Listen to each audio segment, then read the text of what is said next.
E aí, meus queridos, faz um tempo que eu não vejo vocês, né?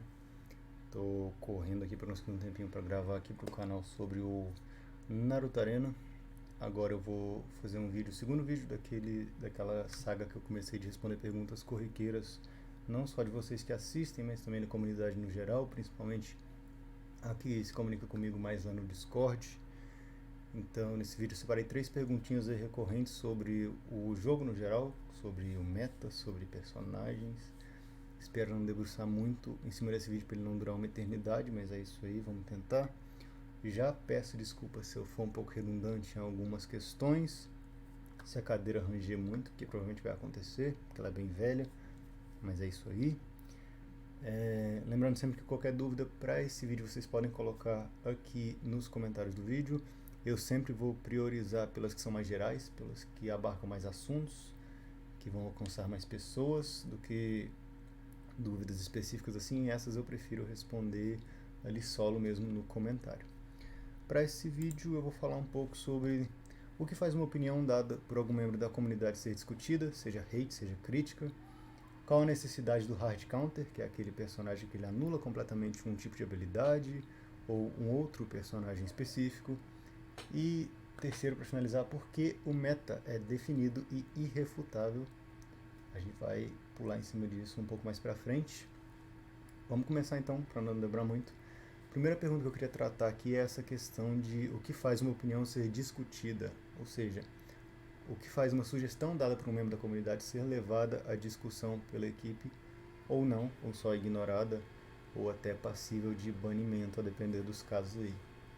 Primeiro, então, eu gostaria de começar falando que, apesar de muita gente não acreditar nisso, a gente não é o tipo de equipe que só vai considerar apontamentos positivos dados pela comunidade. A gente acredita que, enquanto equipe, é nosso papel entender que o jogo vai ter qualidades e vai ter defeitos, vai ter falhas, e a gente tem que fazer tudo que está no nosso alcance para entender onde estão essas qualidades e essas falhas para melhorar o jogo cada vez mais. Mas tudo tem uma forma de ser feito. Então, a gente tem alguns passos que a gente segue para chegar nesse quesito de discutir uma opinião dada, uma sugestão dada por alguém, mas por isso a gente vai passar por cima aí de algumas questões. A primeira delas é, primeiro ponto, se a sugestão que você deu foi dada com respeito. Parece óbvio, né? Parece clichê, mas é muito verdade. Isso você só reconhece estando por trás do desenvolvimento de um jogo. Muitas pessoas se irritam muito com a gente ou discordam de alguma mudança que a gente faz no jogo, e na hora de dar uma sugestão de como melhorar ou de criticar uma mudança, o que a gente aceita na maioria das vezes de muito bom grado, todo feedback é bem-vindo, seja ele positivo ou negativo, as pessoas vão passar do ponto e vão ofender, vão xingar, vão ser irônicas demais. Esse tipo de opinião a gente ignora, e qualquer que seja a sugestão trazida nesse comentário a gente não leva para discussão. Então, se você acha que sua sugestão é muito bem feita e ela deve ser levada para discutir, se você não trouxe ela para a gente com respeito, ela vai ser ignorada. Se esse processo aí do hate se repetir, aí a gente passa para os warnings e aí dependendo para os bans. Isso em qualquer um dos veículos ligados ao jogo, seja no Boards, seja aqui no YouTube, seja no Discord. Então, qualquer que seja o veículo, se esse comportamento de hate se repete, a gente já pula para essas coisas um pouco mais insanas aí na hora de culpar os jogadores. Mas até então, se for só uma, duas vezes, a gente só ignora e aí a sua opinião não é discutida. Passado esse empecilho de você respeitar o que a gente acredita ser válido enquanto crítica e não hate, a gente tem um segundo ponto. O Naruto Arena é um jogo que não tem muitos jogadores, então ele é um jogo muito nichado. Então muitas vezes a gente que está aqui atrás, a gente na equipe, a gente consegue reconhecer quem é quem, pelo menos alguns jogadores, os mais proeminentes. Existem alguns jogadores que conseguem criticar o que eles não gostam, elogiar o que eles gostam com uma frequência legal, ok, de uma forma legal, então essas sugestões a gente discute. Mas também existem alguns jogadores que, apesar de estarem sempre respeitando a gente, eles só criticam, ou seja, o jogo para aquele jogador não tem nada de bom, ou pelo menos é o que ele aparenta, que o jogo não tem nada de bom porque ele nunca fala nada de bom. Com o tempo, se a gente percebe que aquele jogador é desse tipo, aquele jogador que está tudo ruim o tempo todo, a gente também começa a ignorar, porque a gente começa a perceber que essa é uma escolha que ele fez. Ninguém joga um jogo em que você só vê defeitos. Óbvio que não. Se você joga um jogo, vai ter coisas que você não vai gostar, vai ter coisas que você vai gostar. Se você não abandonou aquele jogo ainda, então alguma coisa te prende ali, alguma coisa você acha legal, alguma mudança você vai achar qualificada. Se você escolhe nunca apontar isso e só crítica negativa, negativa, negativa, negativa o tempo todo, a gente começa a parecer que isso é um vício de comportamento, que essa é a parte legal, e a parte legal já não é mais fazer a gente entender a falha e sim atacar, mesmo que com respeito dessa vez. Então esse jogador que só faz isso, só ataca o tempo todo, a gente já dá essa dica aí de que a gente dificilmente vai começar a levar suas opiniões, enquanto a gente vai ver, tipo, é esse cara que tá sempre criticando, esse cara que tudo pra ele tá ruim, então a gente também tem que passar por esse aspecto aí de entender que você vai criticar o que você não gosta, você vai elogiar o que você gosta e a sua opinião vai ser discutida. Passado aí por esses quesitos, essas questões, se chegar no ponto da sua opinião ser discutida pela gente, se ela passou por isso tudo, a gente vai levar a sua sugestão em consideração. Porém, o que muitos jogadores confundem é, quando eu digo levar a sua sugestão em consideração, não significa que ela vai ser aplicada, significa que ela vai ser, no mínimo, discutida. Então, o jogador falou coisa X que seria legal para o jogo. Se for possível, óbvio, né, porque aí tem vida real, vida pessoal entrando no meio. Se aquela mudança for possível, a gente vai levar para o time, a gente vai discutir. E opa, é legal, dá para fazer. Vamos? Vamos. Estamos aqui discutindo, essa opinião dada, não deu para fazer porque não está condizendo com o formato que o jogo tem hoje em dia, com os números de ladder, não dá para fazer. Mas a sua opinião, contanto que ela passe por aquelas questões de respeito, ela foi discutida. Então é bom salientar que a gente dizer que a sua opinião vai ser discutida, a sua sugestão vai ser digerida entre a gente, não significa que ela vai ser necessariamente aceita. Algumas pessoas confundem isso e pensam, nossa, mas eu estou sempre ali falando de boa e minha sugestão nunca é discutida. Na verdade é o exato oposto, a sua opinião quase sempre vai ser discutida. Só que a gente tem que levar em consideração todos os aspectos do jogo para aplicar ela ou não aplicar ela. Basicamente é isso, falar que nessa questão da crítica, do hate, do feedback, de novo, é sempre muito bem-vindo. Nós não somos ditadores que só vamos aceitar opiniões boas, até porque é impossível, não existe jogo perfeito, isso é uma ideia utópica. Então o Naruto Arena, assim como qualquer outro jogo, ainda mais um jogo nichado, vai ter defeitos. Ainda mais um jogo gerido por uma quantidade tão ínfima de pessoas, por um número tão baixo de pessoas que a maioria de nós não somos formados em programação, então essa parte fica tudo pro Wes. E a gente também está experimentando coisas, então é óbvio que a gente vai errar, e eu sempre saliento isso, já repeti isso algumas vezes, mas algumas coisas nesse vídeo eu vou reforçar para chegar em mais pessoas. Mas é isso, vocês podem criticar, podem falar o que vocês não gostam do jogo, fazendo com respeito e não sendo só isso, não batendo só nessa tecla, a gente sempre vai aceitar de bom grado, a gente até agradece, porque é muito importante. Plano para a segunda pergunta, essa é polêmica, hein? Qual a necessidade do hard counter? Dando uma breve definiçãozinha aqui para quem não sabe, o hard counter é aquele personagem que ele nulifica quase que completamente um outro personagem, ou como é mais corriqueiro aqui no Naruto Arena, quando ele nulifica um efeito específico. Vamos dar nomes aos bois para vocês entenderem melhor. Então, o Kankuro Shippuden, ou Kankuro Shippuden, é um hard counter de times Affliction. A Himawari é uma hard counter de times Drain. Muitas pessoas odeiam esses personagens e são contra a existência deles. Mas por que eu venho aqui dizer para vocês que eles são necessários? Eu curso jornalismo, acho que eu nunca falei isso para vocês aqui, mas no jornalismo a gente tem uma teoria que se chama gatekeeper, que é aquela teoria do porteiro, que o jornalista ele sempre vai escolher o que vai passar e o que não vai, para não gerar perigo, né, no seu editorial, enfim. No Naruto Arena a gente tem essa mesma relação aí que a gente pode levar nessa questão dos hard counters. Por que esses personagens precisam existir? Porque times de mecânicas completas, que só existem na ladder porque são banidos na War, eles sempre vão existir, e uma hora ou outra eles sempre vão voltar. E times de uma mecânica completa, eles têm mais chances de serem opressores do que times de mecânicas variadas. Então vocês podem reparar nos últimos metas, por exemplo, sempre vão ser times aí de full drain, full stun, full AoE, enfim, full affliction.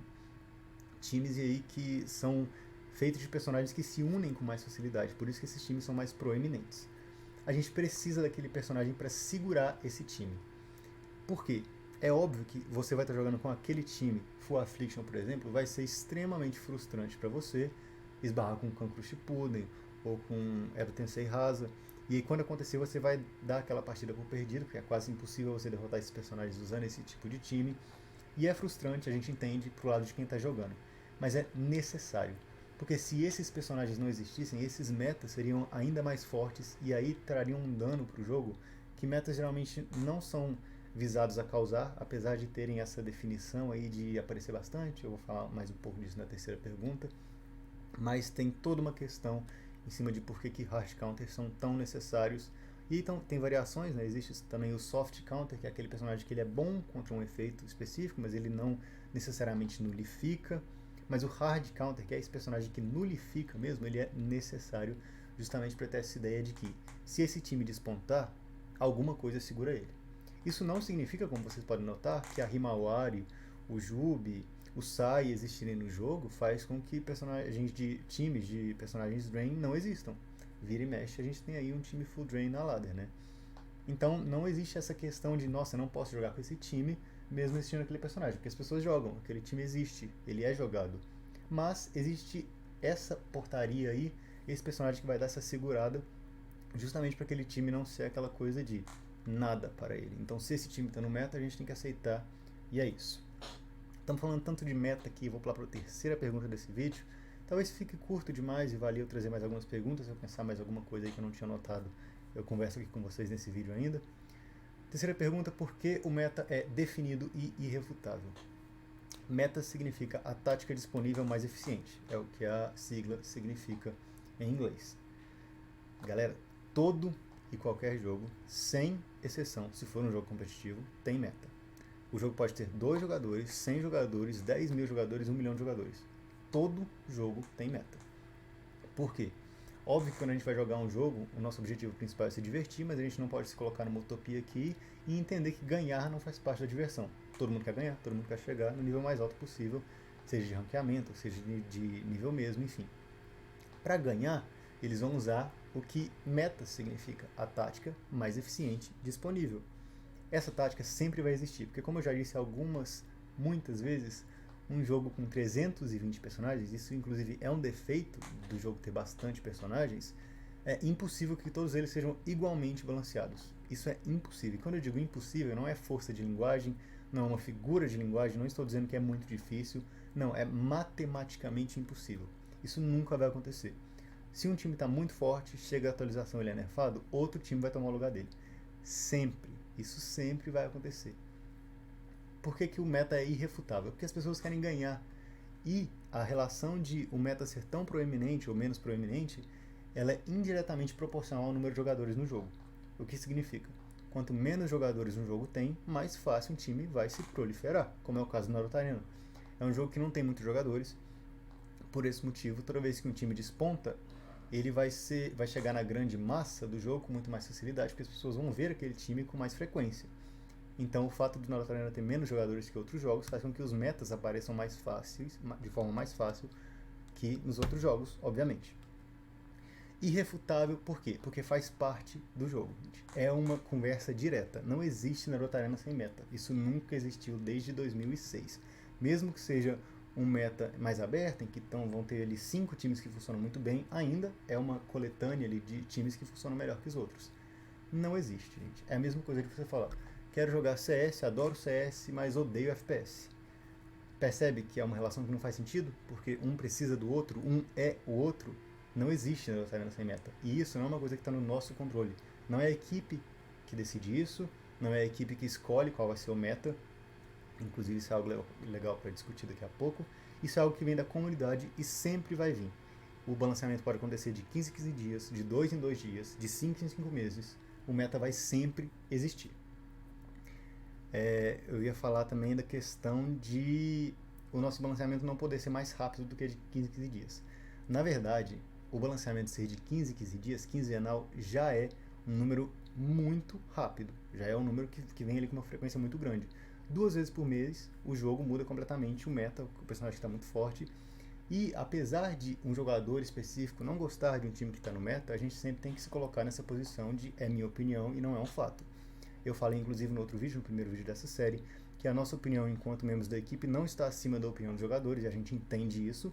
Por isso que os nossos balanceamentos são feitos através de números e não de opiniões pessoais, porque isso seria injusto, a gente estaria colocando a nossa opinião como mais válida que a dos jogadores, isso não é verdade.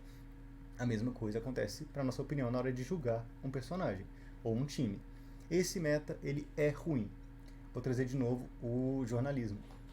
No jornalismo eu estava lendo um artigo esses dias em que um pesquisador dizia que toda vez que você for qualificar alguma coisa como bom e ruim, essa opinião é uma opinião, não é um fato, e ela só vale para você. Então se você vai dizer, tal time do meta é ruim, beleza, ele pode até ser ruim, mas ele é ruim para você. E aí se o seu coleguinha também achar ruim, aí é a opinião que ele tem que é compartilhada com você. Mas vai ter um coleguinha que vai gostar do time. Assim como o contrário vai acontecer, vai ter um time do meta que você vai gostar e o coleguinha não vai gostar. A nossa opinião é livre para ser exposta, então é óbvio que não é porque não é um fato que você não possa falar, é óbvio que pode, mas é sempre mantendo em mente que você tem que ter essa noção aí de que a sua opinião não é um fato, não existe fato na hora de qualificar gosto pessoal. Por que que a gente sempre continua fazendo balanceamento para mudar o meta, então, se ele é irrefutável? Justamente para o jogo não ficar nessa posição de estabilidade, essa posição de chatice, porque se o meta dura 3, 4 meses, aí cansa. Chega uma hora que você pode até gostar do meta, mas você vai pensar, pra que eu estou jogando isso, sendo que não muda, não tem uma rotação? Essa rotação sempre vai acontecer, mas ela nunca vai livrar os jogadores de ter o meta. Ele sempre vai voltar uma hora ou outra. Se o meta for no nível muito acima do que a gente espera, muito acima do normal, aí a gente faz o que a gente chama de hotfix, mas de novo conversando só e unicamente, repito, só e unicamente com números e não com opinião pessoal. Se os números não traduzem esse meta estrondoso que as pessoas estão falando, então não tem muito o que a gente fazer. Ah, mas é porque eu acho que, aí o meu coleguinha também acha que, aí o outro coleguinha também acha que, achar por achar, todo mundo acha alguma coisa. A gente tem que ser definido pelos números.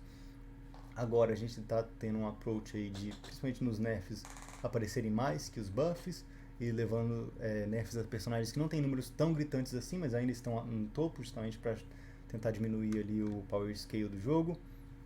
Mas mesmo assim é assim que funciona e não tem muito como a gente fugir disso, porque a gente estaria colocando a nossa opinião acima da opinião dos jogadores. E aí você percebe que quando a nossa opinião conversar com a sua, aí você vai achar bom. Mas quando ela não conversar, aí a gente vai estar errado em estar usando a nossa opinião. Por isso que a gente não pode seguir nesse aspecto. Para finalizar esse assunto, eu vou colocar a questão que eu já citei. Acho que inclusive eu já conversei sobre num vídeo, mas é bom salientar aqui. Personagem no papel, personagem na prática. Quando a gente cria um personagem ou faz uma mudança de balanceamento, nós da equipe, nós não somos 40 pessoas, 50 pessoas que tem o nosso próprio ladder ali separado para a gente testar por dias e dias um personagem ou uma mudança para ver se ele vai ficar fora da curva. Isso não existe. Então, quando a gente vai fazer um personagem ou uma mudança, repito, muitas pessoas não acreditem, mas aí não posso fazer nada, né? Vai de vocês acreditarem ou não. Mas quando a gente faz uma mudança, um personagem, ela nunca é feita propositalmente para transformar um Sharen muito forte ou muito fraco. E você vai ler uma mudança que chegou na nova atualização e vai pensar, isso claramente era quebrado. Como assim eles não perceberam? Eles sabiam que era quebrado e mesmo assim adicionaram. Não, porque um personagem no papel é diferente dele na prática. Olhando de fora, acreditem em mim, porque eu já fui parte dessa galera que olhava de fora e pensava, é muito fácil balancear, é muito óbvio o que é errado, o que é certo. Não é. Quando você está do lado de cá, você não tem como saber se o personagem vai traduzir o que está no papel para a prática, se ele vai ser bom como ele é no papel, se ele vai ser pior, se ele vai ser balanceado, se ele vai ser quebrado. Isso a gente só descobre depois que o personagem já é lançado ou mudado. E aí está fora da nossa opinião pessoal, porque a gente não tem como testar esse personagem com antecedência. Então, de novo, se você vê uma mudança e pensar, isso claramente estava muito fraco, muito forte, e você pode até estar certo. Acontece de você ler um personagem e pensar, personagem muito fraco, daí passa 3, 5, 10 dias e realmente o personagem não aparece, não funciona, e você estava certo, ele era um personagem muito fraco na percepção da comunidade como um todo, mas vale entender que a gente não tinha essa percepção prévia, tanto para mais forte quanto para mais fraco. Então, quando você vê uma mudança de um personagem que foi pro meta, ou de um personagem novo que chegou que já é meta e pensa, isso era óbvio que ia dar problema, é óbvio para quem está de fora, mas para quem está dentro é difícil porque a gente não tem esse teste prévio e um personagem, para ele ser muito forte ou muito fraco, isso só é descoberto quando ele é colocado em prática, em conversa com os outros 320, e lá vai pedrada, personagens no jogo. Entendeu? Então é válido a gente falar isso daí, o vídeo está dando aqui 20 minutinhos. Eu gosto bastante de fazer esses vídeos, mas está complicado achar tempo. Muitas coisas acontecendo aqui na vida, mas de novo, repito, reitero, podem colocar aí perguntas, mais questões que vocês querem que a gente discute. Vale assistir o primeiro vídeo, que eu já converso com vocês sobre alguns outros assuntos. Vou sempre priorizar essas perguntas mais gerais para poder salientar aqui por que tal coisa acontece, que coisa X acontece de tal forma. Mas basicamente é isso. Eu vou indo nessa. Valeu, falou, até mais.